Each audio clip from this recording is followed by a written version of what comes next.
Favorite thing personally is doing what I do. If you'd have told me 20 years ago I'd be giving ghost tours at a haunted hotel in Missouri, I'd have told you were crazy. Life is funny, but every night's different. I get to meet everybody, a lot of people in the hotel that are staying in that. I hear a lot of other stories out of other people on that. It's enjoyable. They're forever asking me questions I didn't have the answers to, so I kind of put it together to what it is. Everything I'm about to tell you is as true as it can be. Personally, I don't know if it's ghost, parallel dimension, residual energy, my own brain playing tricks on me, these things. The stories that I tend to use off of other people, these ones where at least they believe what they're telling me.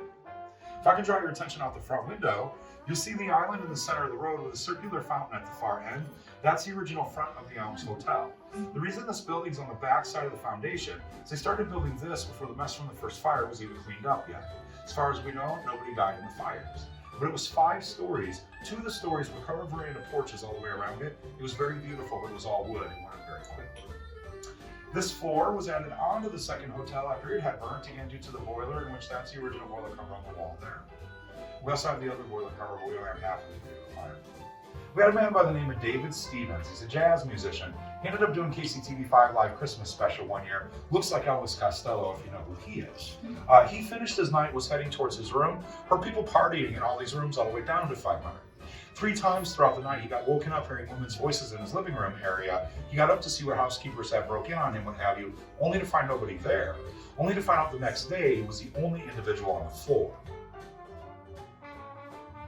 I've ever counted. I get stories nightly when it comes to things that are happening to people in the rooms and that. It's mostly minor stuff, hearing a sound, stuff moving around, light flickering on and off. 422, which is right over here on the left. My first year here, I went walking by the bedroom TV. It turned on me for no reason. Tried using my radio light, my room key card to get it to come back on. Nothing worked. Finished my work in the bathroom, came back by it. Again, it turned on for no reason. The years that I've been here since, I haven't had that happen again in any other room. A few years ago, I had a father and his 2 daughters take the tour. They all got buck-eyed on me when I told that story. Apparently, the same thing had happened to them twice earlier in the evening, same room.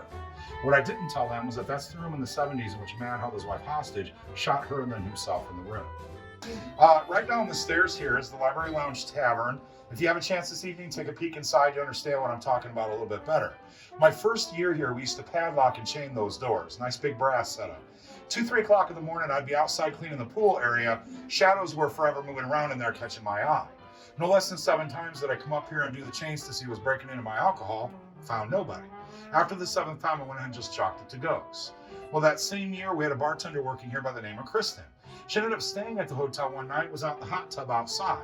She witnessed the gentleman standing in the bay window of the bar looking at her. She figured it was me because I'm the only guy with keys in the building to be able to get into the room, so she threw up a wave. All of a sudden, I come out of the lap pool door right next to her. Since that day, she refused to be in that room by herself. She'd come to the hotel and help her stock beer until the first guests arrived. Come then to the evening, help her clean up, catch her out, walk her to her car, watch her drive away every evening. Did that for like 5 years. They say that they see a guy in a white suit that comes out of the bookshelves at you in there. I've yet to come across him, however, Kristen did. That correlates directly with stories you hear at housekeepers. They're going into your room, setting up water bottles and ice buckets and that, leaving the room for a few seconds, going back in, everything's flipped upside down. I've actually gained permission to elaborate on that story a little bit. You understand why in a minute. Room 352, anybody? Okay. 352 was the first time that happened, and it happened to a housekeeper friend of mine.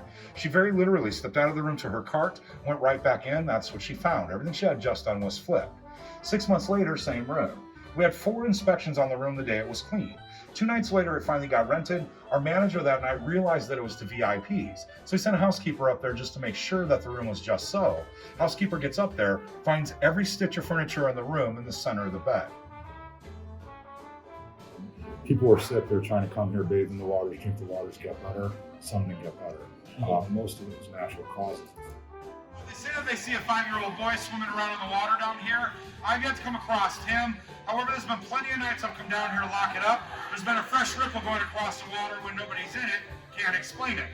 One morning as I was heading towards the door to go and unlock this to the public, I witnessed a gentleman sitting in a chair in the far corner.